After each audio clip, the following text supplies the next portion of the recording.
Bismillahirrahmanirrahim. Assalamualaikum warahmatullahi wabarakatuh.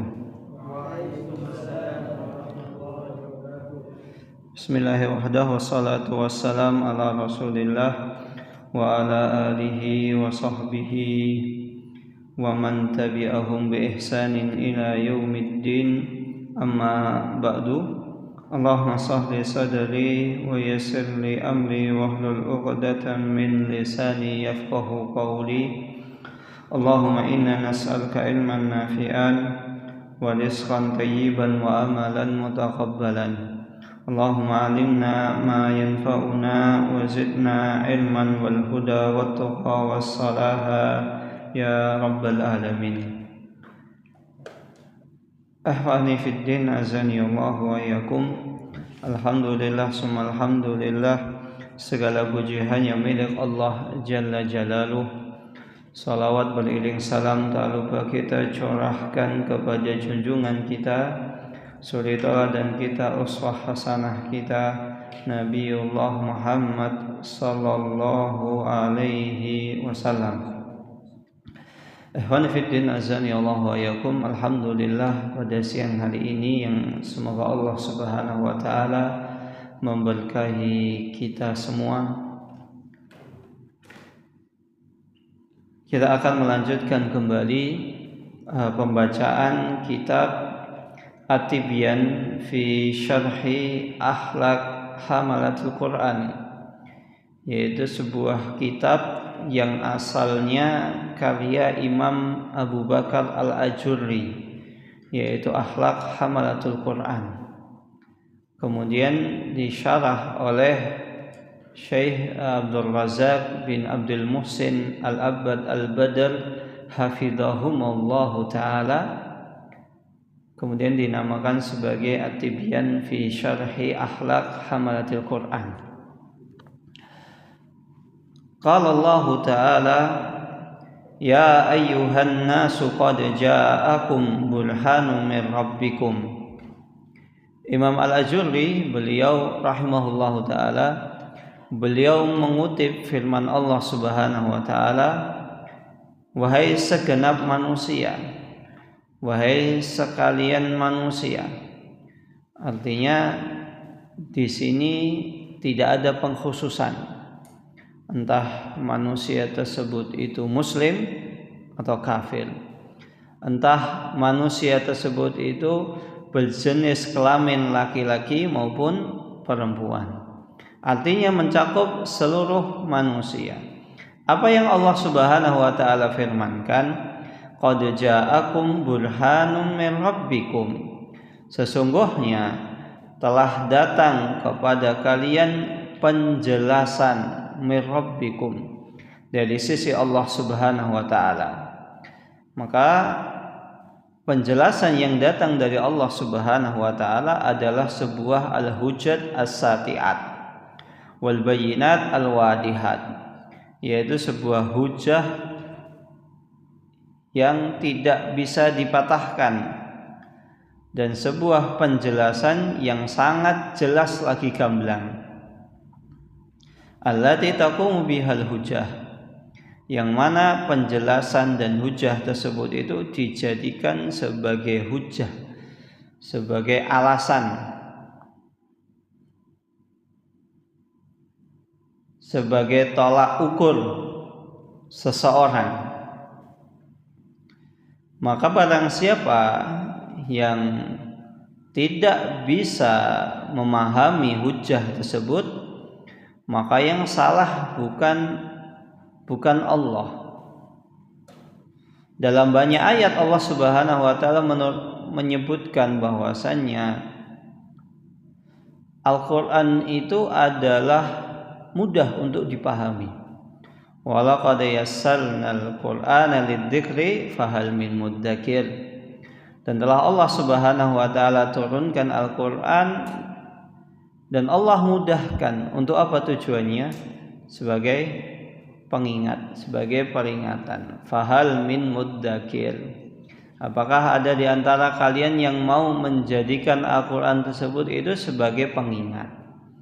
Maka di sini secara tidak langsung Allah Subhanahu wa taala juga menetapkan iradah, keinginan untuk manusia. Artinya manusia itu bisa merubah nasibnya. Manusia itu bisa merubah dirinya. Tinggal pertanyaannya kita mau atau tidak. Burhanun min rabbikum. Maka ketika penjelasan itu datang dari Allah, ya kita harus memahaminya. Kewajiban bagi kita untuk memahaminya. Sebagaimana analogi ketika datang sebuah surat yang penting, maka seseorang pasti akan berusaha untuk memahami surat tersebut. Dia tidak peduli mau pakai bahasa apa, mau pakai bahasa Korea kah, mau pakai bahasa Cina, mau pakai bahasa Inggris, atau pakai bahasa yang sangat jarang dipakai. Jadi di Sulawesi itu ada bahasa, kalau tidak salah ya, bahasa Posonan atau apa, Posenan. Kemarin sempat. Jadi itu di Indonesia itu penuturnya itu hanya ada 8 orang di Indonesia. Dan yang berbicara itu ya hanya orang yang tinggal di daerah tersebut, tapi tidak semuanya, cuma 8 orang. Maka kalau seandainya datang sebuah surat penting, misalnya dari Pak Presiden pada antum pas masa-masa sedang pemilihan kabinet, mau pakai bahasa apapun tetap kita akan berusaha untuk memahaminya, karena saya rasa penting. Siapa tahu sih dipanggil kemana? Istana Negara.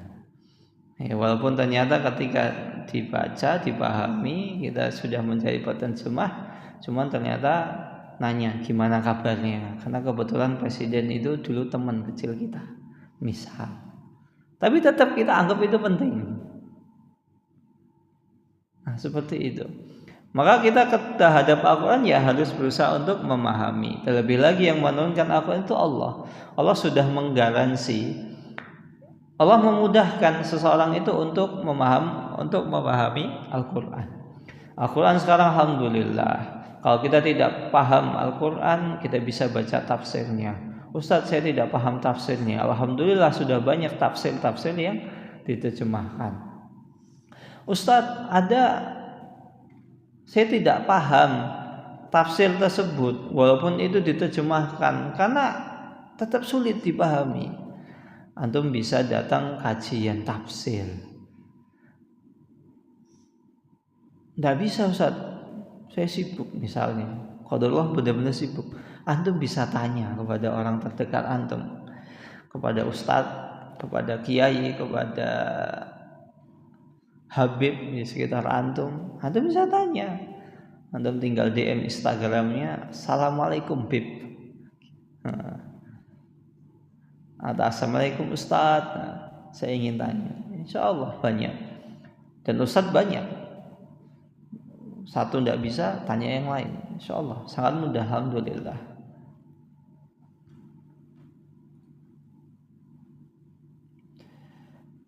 Maka oleh karena itu, dengan Al-Quran tersebut itu menjadi hujjah wa tazulul ma'dirah, maka udzur itu sudah akan hilang. Seseorang itu tidak bisa beralasan. Banyak Al-Quran sudah dimudahkan, tafsirnya ada, terjemahannya ada. Kalau baca tafsirnya kurang paham, bisa tanya. Walihada fa inna man ballaghahul Qur'anu faqad qamat bi alaihil hujjah. Maka kalau seandainya telah sampai kepada orang tersebut itu Al-Quran dalilnya, faqad qamat alaihil hujjah, maka telah tegak hujjah bagi orang tersebut. Orang tersebut sudah tidak bisa beralasan lagi. Liqaulihi ta'ala, sebagaimana firman Allah Subhanahu wa ta'ala, li'undhirakum bihi wa man balag. Dan di antara tujuan diturunkannya Al-Qur'an li'undhirakum bihi, sebagai peringatan man balag, kepada orang yang telah sampai. Maka permasalahan apakah ada udzur bil jahli, zaman sekarang itu sebagian ulama berbeda pendapat. Ada yang mengatakan sudah tidak ada udzur bil jahli, itu sudah tidak ada, karena media sosial itu sangat banyak, akses untuk bertanya itu sangat banyak. Nah, mungkin ada di antara kita yang belum paham apa itu udzur bil jahli. Udzur itu artinya ya seseorang diberikan udzur atas kebodohannya, atas ketidaktahuannya. Saya tidak tahu kalau ternyata yang benar itu agama Islam. Saya tidak tahu kalau ternyata itu haram. Saya tidak tahu kalau itu ternyata diperintahkan. Banyak ulama berpendapat udzur bil jahli itu sudah tidak ada, karena banyaknya akses seseorang untuk bertanya. Bahkan seseorang yang tinggal di pedalaman sekalipun itu bisa mengakses, bisa bertanya selama masih ada internet, ada sinyal. Kalau zaman dulu orang yang tinggal di pelosok, mungkin orang tersebut ketika melakukan perkara-perkara yang tidak diketahui mungkin masih bisa ditolerir, masih bisa dimaklumi. Seperti ada sebagian orang itu ada sebuah pertanyaan, pernah datang sebuah pertanyaan. Itu ada pertanyaan yang menanyakan, Ustadz, saya tinggal di sebuah daerah yang mana di daerah tersebut itu sangat terpencil, dan rata-rata di sana itu umumnya adalah beragama Nasrani. Nah, kebetulan alhamdulillah keluarga saya itu di antara orang yang memeluk agama Islam. Tapi awalnya bukan dari kecil, awalnya mu'alaf, kemudian masuk Islam. Nah, di daerah kami itu banyak orang menganggap bahwasannya babi itu adalah boleh dimakan, halal. Anjing juga begitu juga, anjing nggak najis. Kenapa demikian? Karena itu memang sudah turun-temurun dari nenek moyang kami seperti itu. Kalau mungkin di Jawa orang yang memelihara anjing bisa jadi dia orang non-muslim, tapi di sana susah, Ustaz. Begitu juga dengan makan babi, kita sudah menganggapnya biasa. Nah, bagaimana mensikapi demikian? Karena setiap kita mengunjungi rumah warga pasti suguhannya adalah daging babi. Dulu mungkin masih bisa berhujah karena jarangnya akses. Zaman sekarang insya Allah mudah.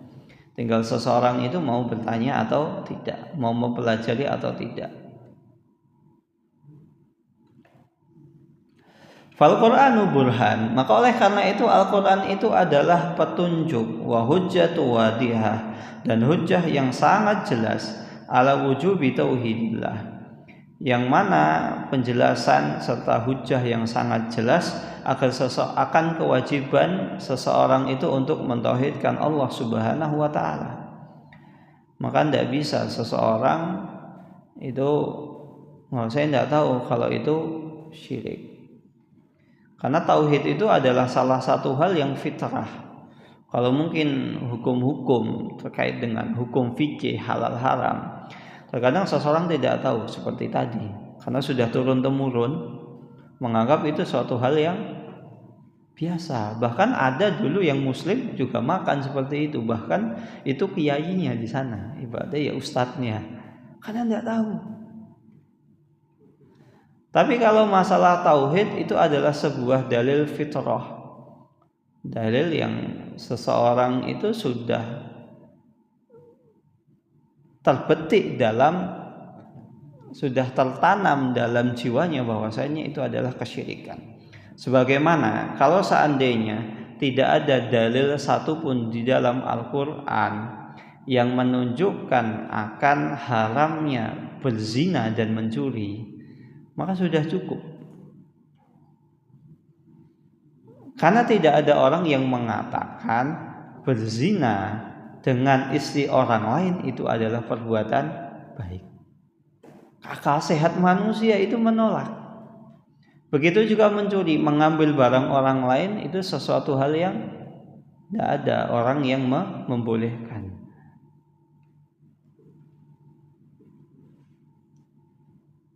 Makanya ada pertanyaan, Ustadz, boleh tidak misalnya seorang istri yang tidak dinafkahi suaminya lama, kemudian dia mengambil uang dari kantong suaminya atau dompet suaminya, boleh tidak? Itu salah satu bukti bahwasannya mengambil harta milik orang lain adalah sesuatu hal yang dilarang.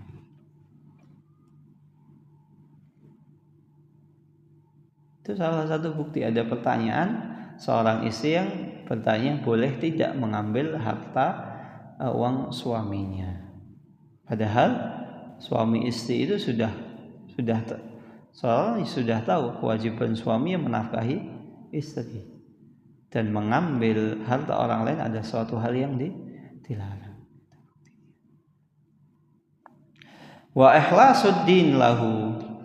Begitu juga seseorang ini hujjah akan kewajiban seseorang itu mengikhlaskan peribadatan hanya kepada Allah Subhanahu wa taala.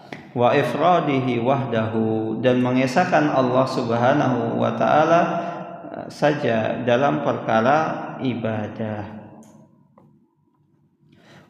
Wa hadha huwa maqsudul Quran, dan ini adalah salah satu di antara tujuan Al-Quran tersebut itu diturunkan agar seseorang itu tahu mana tauhid, mana syirik, mana halal, mana haram. Walaupun seandainya hal-hal tertentu itu tidak perlu dijelaskan secara detail, karena fitrah manusia itu sudah mengetahuinya. Ini boleh, ini tidak boleh. Wa fihi barahin, dan di dalam Al-Quran tersebut itu banyak penjelasan-penjelasan yang jelas dan dalil-dalil yang menjelaskan akan pentingnya seseorang mentauhidkan Allah Subhanahu wa ta'ala. Wa dzalika la khafa'a fihi wa la iltibas. Karena mentauhidkan Allah, mengesahkan Allah Subhanahu wa taala itu tidak ada sesuatu yang ditutup-tutupi atau sesuatu yang meragukan. Karena fitrahnya manusia itu pasti bersyukur kepada seseorang yang telah memberinya, menolongnya. Maka kalau ada orang ditolong kemudian dia menghina atau meremehkan atau merendahkan orang yang telah menolongnya, maka semua orang sepakat orang tersebut adalah orang yang tidak tahu terima kasih. Dan sudah ditolong kok tidak mengucapkan terima kasih. Bahkan ketika terkadang seseorang dia sudah mengucapkan terima kasih sekalipun, itu masih dirasa kurang. Loh, kamu kok tadi kok kurang, tidak mengucapkan terima kasih. Sudah tadi, udah kok saya nggak dengar gitu. Kan seperti itu. Maka apalagi di dunia ini, di alam semesta ini, tidak mungkin manusia itu hidup dengan sendirinya. Tidak ada zat yang memberi rezeki. Tidak mungkin alam semesta ini bisa berjalan dengan sendirinya. Lah kita pesawat saja terbang tidak ada pilotnya, tidak ada kopilotnya.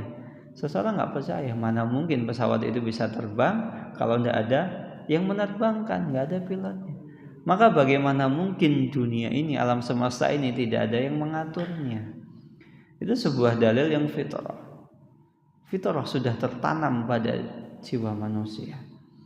Tapi Al-Quran di sini diturunkan agar menguatkan dalil fitrah tersebut, agar seseorang itu tidak bisa beralasan. Saya dulu ketika di dunia tersesat karena ini, karena itu, tidak bisa. Karena teman saya jelek, teman saya mengajak kepada keburukan, tidak bisa, tidak dibenarkan. Wa anzalna ilaikum nuran mubina, dan Allah Subhanahu wa taala telah menurunkan kepada kalian yaitu Al-Qur'an nuran mubina, yaitu cahaya yang menjadi penerang, yaitu sebuah cahaya yang yuhtada bihi, cahaya yang layak untuk dijadikan patokan, cahaya yang patut untuk dijadikan sandalan agar bisa menuju kepada jalan kebenaran. Wa yastabinu bihi sahibuhu tariqal hidayah, sehingga cahaya tersebut itu akan menjelaskan, akan menuntun orang-orang yang mengikuti cahaya Al-Quran menuju jalan hidayah. Wa tanjali anhu ad-dhulumatul jahli wad-dhalal, sehingga bisa tersingkaplah kegelapan, kebodohan yang ada pada dirinya, dan begitu juga kesesatan. Seseorang yang mengikuti Al-Quran, maka insya Allah kebodohan-kebodohan, subhat-subhat pada dirinya akan hilang.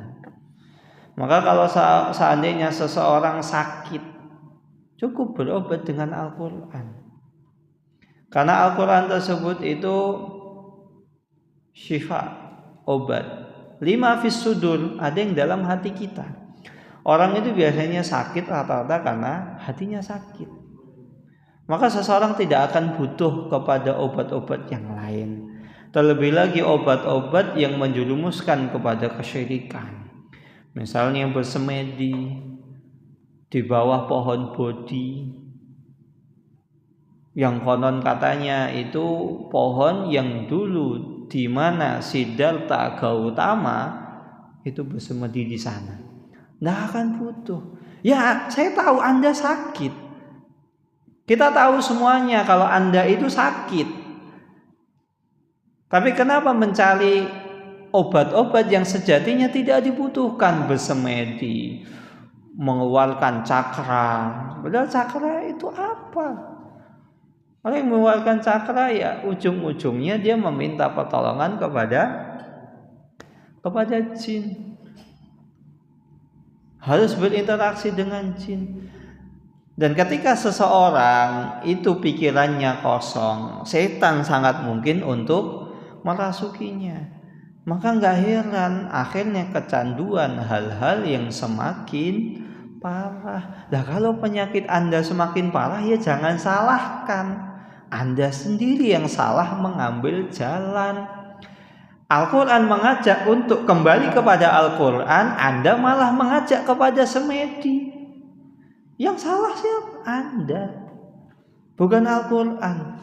Al-Quran sudah jelas. Banyak ayat-ayat di dalam Al-Quran menjelaskan Al-Quran itu bisa mengobati seluruh penyakit.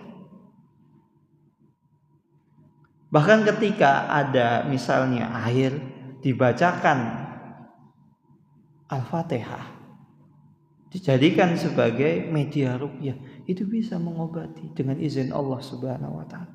Terlebih lagi Anda membaca, merenungi, menyempatkan diri membaca Al-Quran, itu lebih baik dibanding Anda semedi 7 hari 7 malam di bawah pohon bodhi yang tidak ada khasiatnya sama sekali. Anda 7 hari 7 malam bisa menghatamkan Al-Quran, insya Allah penyakit Anda sembuh. Maka gak ada alasan akhirnya cari alternatif lain semedi. Sakitnya apa sih? Kalau penyakit saraf, banyak saudara-saudara kita yang ahli di bidang syaraf. Kalau misalnya penyakit misalnya jantung, liver, alhamdulillah banyak saudara-saudara kita yang ahli di bidang jantung. Ada saudara-saudara kita yang ahli di bidang penyakit dalam. Dan insya Allah dokter-dokter tersebut paham agama, sudah ngaji.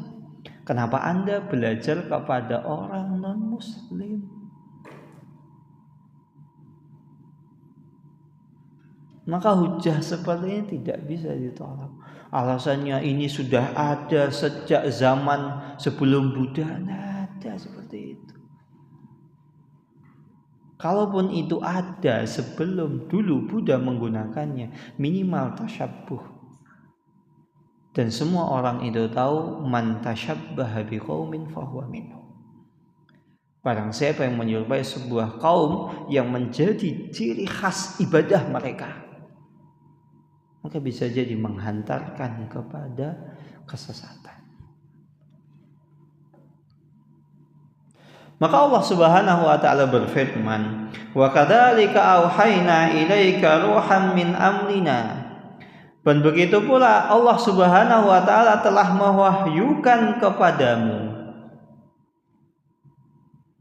melalui malaikat Jibril, ma kunta tadri mal kitab walal iman. Sebelum itu engkau tidak tahu apa itu kitab suci, apa itu beriman, bagaimana beriman kepada Allah Subhanahu wa taala. Walakin ja'alnahu, akan tetapi Al-Qur'an tersebut Allah jadikan nuron, sebagai cahaya, nahdi bihi man nasya'u min ibadina, yang mana cahaya tersebut itu bisa menghantarkan seseorang menuju hidayah. Bagaimana seseorang itu beribadah kepada Allah Subhanahu wa taala, bagaimana seseorang tata cara ibadah ada, bagaimana cara menyembuhkan penyakit ada.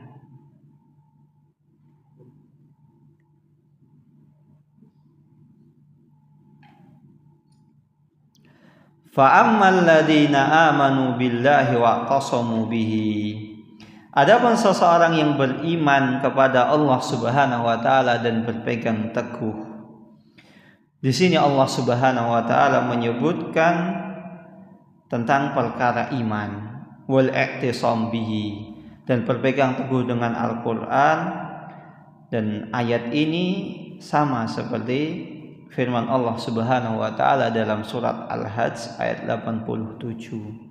Wa'tasimu bihablillahi jami'an wa'tasimu billahi huwa maulakum fa ni'mal maula wa ni'man nasir. Dan hendaklah kalian itu berpegang teguh dengan ajaran Allah Subhanahu wa taala. Hendaklah kalian itu bertawakal, menyerahkan diri kalian total hanya untuk Allah Subhanahu wa taala. Huwa maulakum. Karena sesungguhnya Allah Subhanahu wa taala itu adalah sesembahan kalian.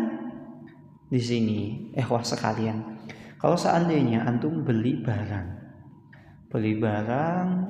umumnya seseorang itu ketika beli barang pasti ada tata cara penggunaan barang tersebut. Pasti ada kan? Ada. Di sana ada kriterianya, kapasitasnya berapa. Kemudian kalau barang elektronik ini cocoknya yang listrik tegangan berapa, tidak boleh lebih dari ini.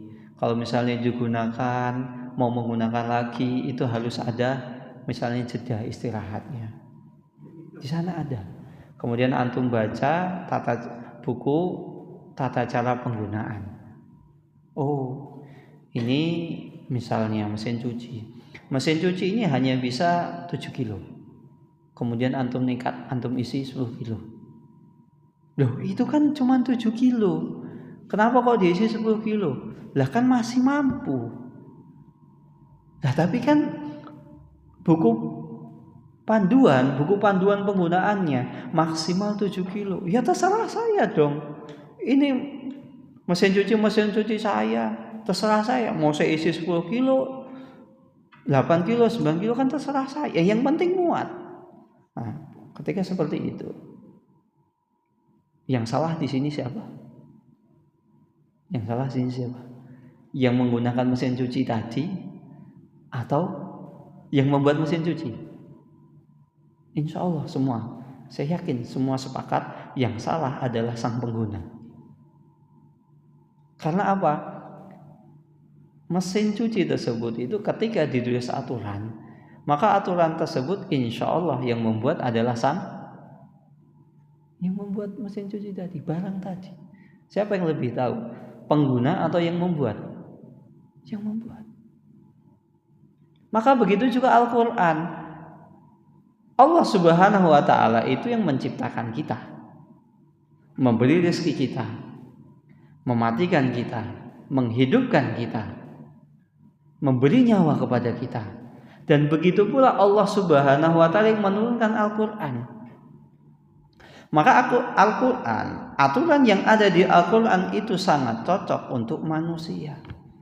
Maka semua permasalahan yang ada pada manusia maka kembalikan kepada Al-Qur'an.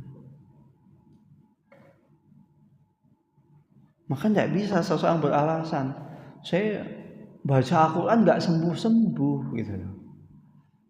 Yang salah siapa di sini? Al-Qur'annya atau yang baca? Yang baca. Kita yang belum bisa mentadaburi, kita yang belum bisa memahami Al-Qur'an tersebut. Kita belum bisa menghayati isi kandungan Al-Qur'an. Sehingga Al-Qur'an tersebut itu benar-benar menjadi syifa. Kita yang kurang berpegang teguh dengan Al-Qur'an. Bukan malah lari cari pengobatan lain. Yang mana pengobatan tersebut itu tidak menyelisih syariat Islam. Wal i'tisamu billah, dan berpegang teguh dengan Allah Subhanahu wa taala. Yang dimaksud di sini adalah sidqul luju. Seseorang itu benar-benar menyerahkan dirinya kepada Allah Subhanahu wa taala dengan sejujur-jujurnya. Dan wa tamamut tawakkuli alaihi, dan seseorang itu bertawakal, berserah diri kepada Allah Subhanahu wa taala dengan sesempurna-sempurnanya. Wa tafwidul amri ilaihi, dan menyerahkan seluruh urusan manusia itu kepada Allah Subhanahu wa taala. Kita bergantung kepada Allah Subhanahu wa taala dengan penuh harap. Kalau perlu, ya Allah, aku ini berobat ke sana kemari enggak sembuh-sembuh, sembuhkanlah. Kita harus butuh menampakkan sisi kelemahan kita kepada Allah Subhanahu wa taala.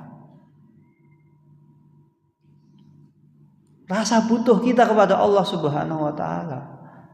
Bisa jadi selama ini ketika kita berdoa, ya Allah saya pengen kaya, ya Allah saya pengen kaya, ya Allah saya pengen kaya.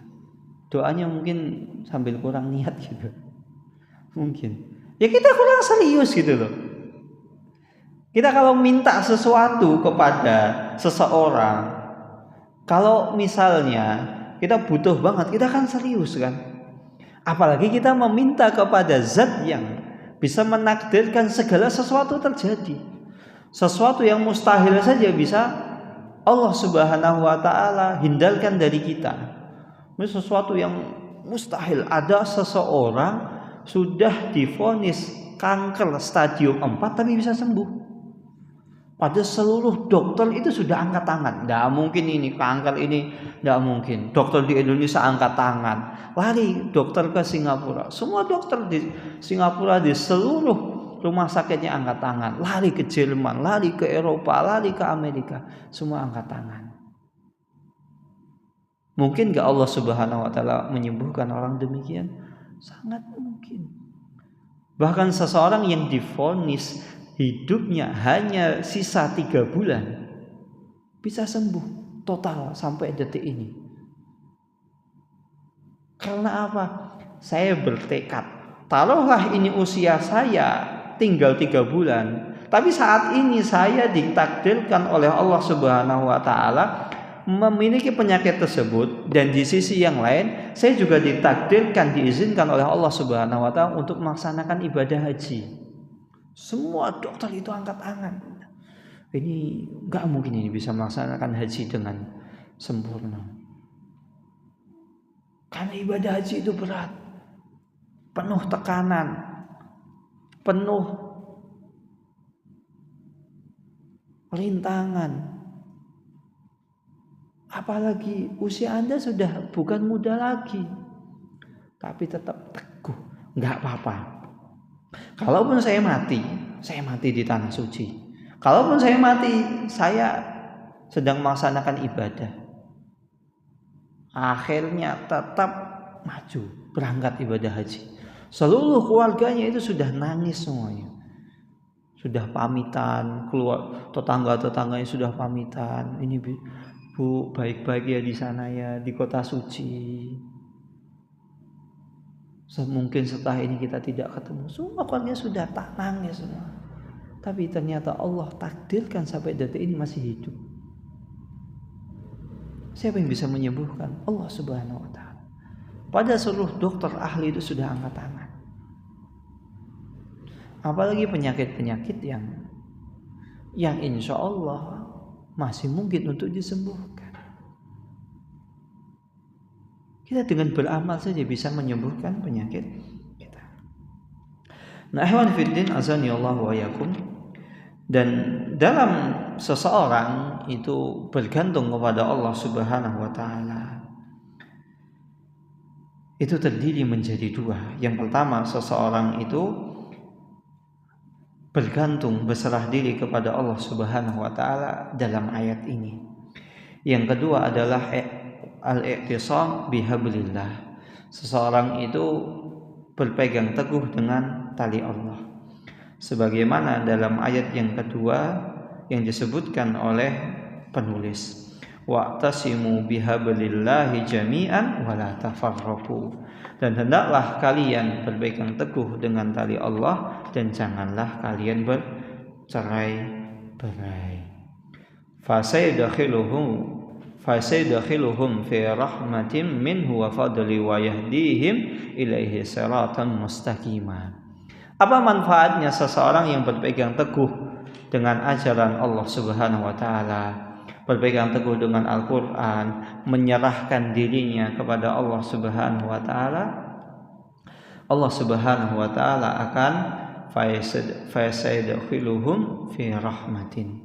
Maka Allah Subhanahu wa taala akan masukkan orang-orang tersebut di antara golongan orang-orang yang mendapatkan rahmat-Nya. Seseorang yang mendapatkan kasih sayang Allah Subhanahu wa taala. Wa fadlin, dan Allah Subhanahu wa taala berikan keutamaan. Wa yahdihim ilaihi siratan mustaqima. Dan Allah Subhanahu wa taala akan tuntun orang tersebut untuk menapaki jalan yang benar, jalan yang lurus. Di sini Allah Subhanahu wa taala tidak menyebutkan secara detail Allah masukkan kemana. Disebutkan hanya Allah Subhanahu wa taala masukkan ke dalam rahmat-Nya. Maka makna di sini umum, bisa dia masuk rahmat-Nya, bisa Allah masukkan ke dalam surga, bisa Allah Subhanahu wa taala hindarkan dari siksa api neraka. Mungkin dia memiliki dosa, Allah maafkan, Allah ampuni dosanya. Kenapa demikian? Karena seseorang itu tidak mungkin masuk surga kecuali atas rahmat Allah Subhanahu wa taala. Tidak bisa seseorang itu masuk surga bersandarkan amalnya. Begitu juga tidak mungkin seseorang itu Allah ampuni dosanya. Allah Subhanahu wa taala tidak anggap perbuatannya, kecuali orang tersebut itu mendapatkan rahmat dari Allah Subhanahu wa taala. Maka oleh karena itu seseorang itu tidak mungkin selamat di dunia kecuali ia berpegang teguh dengan dua hal. Yang pertama, i'tisamu billah. Seseorang itu berpegang teguh, menyerahkan seluruh urusannya, bersandar hanya kepada Allah Subhanahu wa taala, bitafwidil umur, dengan menyerahkan seluruh urusannya, wa husnit tawakkul alaihi, dan seseorang itu bertawakal dengan sebaik-baik tawakal. Apa itu? Ya, dia tidak gelusuluh, kata orang Jawa. Tidak berusaha intervensi atas keputusan yang telah Allah Subhanahu wa taala tetapkan. Maka kalau seandainya seseorang ditakdirkan sakit, ya dia tidak akan intervensi. Ya Allah, kenapa saya sakit? Kenapa Engkau takdirkan saya sakit? Makanya orang tawakal, sebaik-baik tawakal ketika ditakdirkan dia sakit, ya Allah, ini adalah takdir yang telah engkau tentukan. Dan ini takdir terbaik bagi diriku.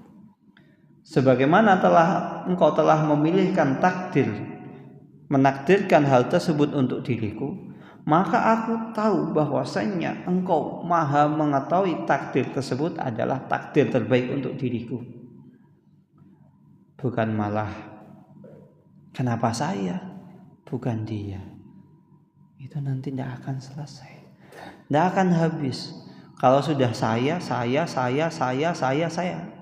akan habis, tidak akan selesai. Wa tamamul isti'anah. Dan ketika seseorang itu menerima atas takdir yang telah Allah Subhanahu wa taala, maka setelah itu dia meminta pertolongan kepada Allah Subhanahu wa taala dengan sebaik-baik cara meminta tolong. Ya Allah, dengan tadarru, dengan lucu, dengan menyerahkan diri. Kita benar-benar menghamba kepada Allah Subhanahu wa taala. Bukan meminta kepada Allah Subhanahu wa taala dengan sesuka hati kita. Ya Allah, ampunilah aku jika Engkau berkehendak. Seakan-akan orang tersebut itu tidak menginginkan ampunan dari Allah Subhanahu wa taala. Ya Allah, jadikanlah aku kaya jika Engkau berkehendak. Jadi pertanyaannya, jadi sebenarnya itu niat kaya apa enggak? Maka seseorang itu ketika minta ya harus serius. Bukan ya Allah ikfirni in syi'ta, ya Allah ampunilah aku jika Engkau berkehendak. Maka seakan-akan orang tersebut itu meremehkan Allah. Ya kita meminta kepada Allah itu ya harus serius. Ya Allah ampunilah aku, karena sesungguhnya Engkau adalah satu-satunya zat yang bisa mengampuni. Ya Allah, berilah aku kekayaan karena Engkau adalah satu-satunya zat yang bisa memberikan aku kekayaan. Orang lain itu hanya wasilah. Bos saya itu hanya wasilah. Orang terdekat saya hanya wasilah. Paman saya yang memiliki jabatan itu hanya wasilah. Tapi Engkau adalah satu-satunya zat yang bisa memberikan aku kekayaan. Satu-satunya zat yang bisa menakdirkan aku. Harus serius. Bukan tidak serius. Kemudian yang kedua adalah wa'tisamu bihablihi, yaitu seseorang itu berpegang teguh dengan tali Allah. Maksudnya tali Allah di sini adalah at-tamassuk bi kitabillah wa sunnati nabiyhi Muhammad sallallahu alaihi wasallam. Yaitu seseorang itu berpegang teguh dengan Al-Quran dan Sunnah Nabi Muhammad Sallallahu Alaihi Wasallam. Apa saja yang diperintahkan oleh Al-Quran, oleh Nabi, maka itu adalah kebenaran. Maka kita harus laksanakan. Jangan mengatakan ya itu ya yang benar kan seperti itu. Tapi kan zaman sekarang kan tidak bisa. Kalau kita ingin naik jabatan, kalau nggak nyogok. Ya benar sih.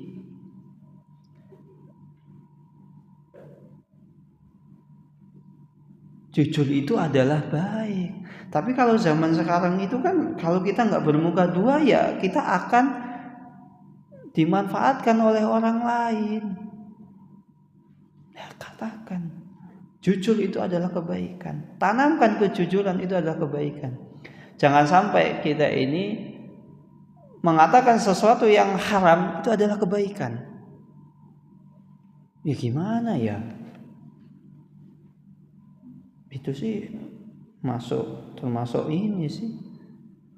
Nilep uang APBN sih. Tapi gimana ya? Teman-teman di kantor semuanya gitu ya. Kalau nggak gitu, ntar nggak ada teman. Saya nggak punya teman.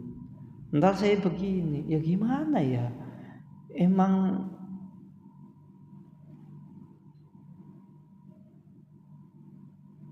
di sini tuh kebiasaannya gitu. Kalau nggak ngasih jatah ke kepala PU, nggak mungkin bisa lancar. Kalau nggak ngasih jatah ke aparat, nggak bisa lancar. Ya gimana ya? Ya gimana? Terus yang menerima, lah ini kan saya menolong orang lain. Anda tahu itu tuh korupsi. Katakanlah itu adalah keburukan. Anda lebih baik tidak mendapatkan nikmat di dunia dibanding Anda mendapatkan adab di akhirat kelak. Maka seseorang tidak akan membenarkan sesuatu yang nyata-nyata itu adalah sebuah kesalahan. Walaupun teman-teman, walaupun kolega, walaupun circle-nya memang merendahkan demikian, maka kita katakan itu salah. Dan sebuah kesalahan itu tidak bisa dibenarkan dengan cara apapun. Maka Allah Subhanahu wa taala memerintahkan wa'tasimu bihablillahi jami'an wa la tafarraqu. Dan berpeganglah teguh kepada tali Allah Subhanahu wa taala, wa hablullah huwal Qur'an. Dan tali Allah Subhanahu wa taala adalah Al-Quran. Sebagaimana yang diriwayatkan dari Zaid ibn al-Arqam radhiyallahu taala anhu, semoga Allah merahmati beliau, bahwasanya Nabi Muhammad sallallahu alaihi wasallam bersabda, semoga Allah melimpahkan salawat dan salam kepada baginda kita Nabi Muhammad sallallahu alaihi wasallam. Terlebih lagi ini kita di hari Jumat, kita diperintahkan untuk memperbanyak salawat kepada beliau. Rasulullah sallallahu alaihi wasallam bersabda, kitabullah hablum mamdudun minas sama'i ilal ard. Yang dimaksud sejatinya Al-Qur'an, kitabullah itu adalah hablun, adalah tali yang mamdudun. Apa itu mamdud? Yang terbentang, minas sama'i ilal ard. Yang Al-Quran itu adalah tali yang sengaja Allah Subhanahu wa ta'ala bentangkan dari langit sampai bumi. Maka seseorang harus benar-benar berpegang teguh kepada Al-Quran jika dia ingin mendapatkan surga. Jika seseorang ingin terhindar dari neraka, dari adab neraka, maka seseorang harus benar-benar berpegang teguh dengan Al-Quran. Hadis tersebut diriwayatkan oleh Imam Tirmidzi dan disahihkan oleh Imam Syekh Albani dalam Raudhatun Nadir. Wallahu taala alam bisawab. Ini yang bisa disampaikan, kurang lebihnya saya mohon maaf. Wassalamualaikum warahmatullahi wabarakatuh. Ada pertanyaan di sini? Ada pertanyaan? Jika tidak ada pertanyaan, kita tutup dengan doa kafatul majelis. Subhanakallahumma wa bihamdika asyhadu an la ilaha illa anta astaghfiruka wa atubu ilaik. Assalamualaikum warahmatullahi wabarakatuh.